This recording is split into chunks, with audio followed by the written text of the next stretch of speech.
మన సంక్రాంతి సంబరాలను పోతే ఎవడు కూడా రాజకీయాలు మాట్లాడరు. వచ్చినప్పుడే మీరేం పీకలేదు, ఏం మాట్లాడతారు ఇప్పుడు? కానీ నిన్న ఈయన పవన్ కళ్యాణ్ అడిగిపోయినాడన్నా, నాకు రాజకీయాలు అంటే పెద్దగా ఇంట్రెస్ట్ లేదు, నేను ఫ్లాప్ సినిమాలు తీసినా కూడా నాకు డబ్బులు వస్తాయని రావాలి. ఈడ 2 పాయింట్లు, ఆయన తీసేదే ఫ్లాప్ సినిమాలు. ఫ్లాప్ సినిమాలు తీసినా నాకు డబ్బులు వస్తాయి, నీకు డబ్బులు వస్తాయి, బానే ఉంది. మళ్ళీ ప్రొడ్యూసర్ల పరిస్థితి ఏంది, డిస్ట్రిబ్యూటర్ల పరిస్థితి ఏంది, నీ కోసం గుడ్డలు దించుకునే నీ అభిమానుల పరిస్థితి ఏంది? అవన్నీ నాకు అనవసరము, నాకు మాత్రం లెక్క వస్తుందంట.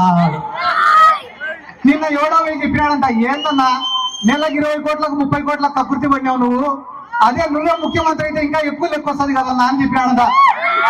ఒరే, మనం ముఖ్యమంత్రి అయినామంటే మళ్ళా దానిపైన ప్రత్యేకంగా శ్రద్ధ పెట్టాలరా. మనకు మెంటల్ గా ఫిజికల్ గా స్ట్రెస్. అదే చంద్రబాబు నాయుడు నమ్ముకున్నాం అనుకో, నెల నెల మన ఇంటికే పంపిస్తాడు కదా లెక్క.